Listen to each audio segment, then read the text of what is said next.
ग्वालियर जा रहे थे, क्या वहाँ मामला था और किस तरह की अनुमति या निर्देश की गई है, क्या आप जान रहे हैं? आज हमारा ग्वालियर जाने का कार्यक्रम था और मुझे बेहद अफसोस के साथ कहना पड़ता है, आप लोग जानते हैं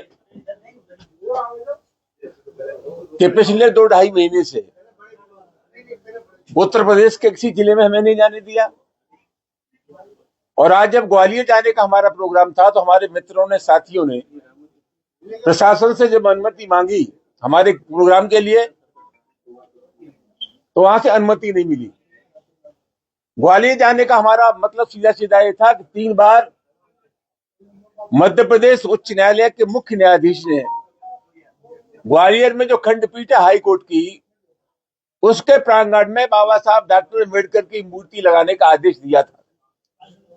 यह अत्यधिक चिंता का सबब है कि कुछ लोग जानबूझ करके ऐसे हालात पैदा कर रहे हैं जिसके चलते वहां तनाव पैदा हो।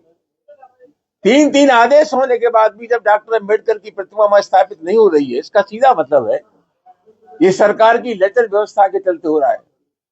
और मैं आरोप लगाना चाहूंगा कि मध्य प्रदेश की सरकार के इशारे पर हो रहा है।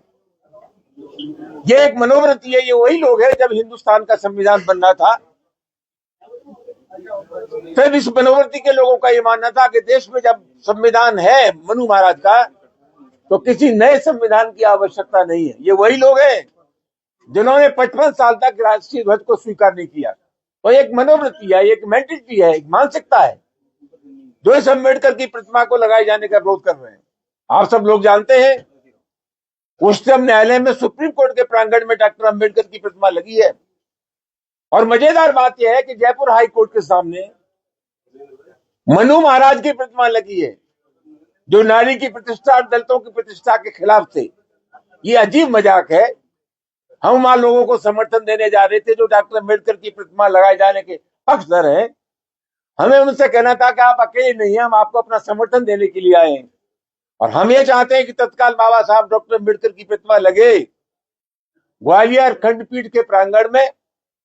यह अत्यधिक चिंता का विषय है और मध्य प्रदेश की सरकार का जो रवैया है वो अत्यधिक चिंता का विषय है। हम सरकार की शक्तियों को जानते हैं। अगर मध्य प्रदेश की सरकार चाहती तो वह चंद मिनटों में ही डॉक्टर अम्बेडकर की प्रतिमा लग जाती। हम विनम्रता पूर्वक आग्रह करना चाहेंगे कि तत्काल लोग अपनी हरकतों से बाज आए, वहां तत्काल बाबा साहब डॉक्टर अम्बेडकर की प्रतिमा लगे, वरना पूरे देश और दुनिया में बाबा साहब डॉक्टर अम्बेडकर के मानने वालों की एक फौज है। वक्त रहते वहां प्रतिमा न लगी तो ये जन आंदोलन बनेगा, पूरे देश का आंदोलन बनेगा जिसकी पूरी जिम्मेदारी मध्य प्रदेश सरकार की होगी। आज सपा का वहाँ अनिश्चितकालीन धरना था, उसको अनुमति नहीं दी गई, इसको किस तरह से देखते हैं? वो अनुमति तो मेरे नाम से थी ना। अनुमति देने का मतलब ये था कि हम जा रहे हैं, हमारा प्रोग्राम था। तो कुल मिलाकर के, और मैंने समाजवादी पार्टी के लोगों से आग्रह किया था कि न सिर्फ समाजवादी पार्टी, जो मूर्ति लगाए जाने के पक्षधर लोग हैं, अधिवक्ता हैं, तमाम सामाजिक संगठन है, उन सबको मिलाकर के कार्यक्रम करना चाहिए।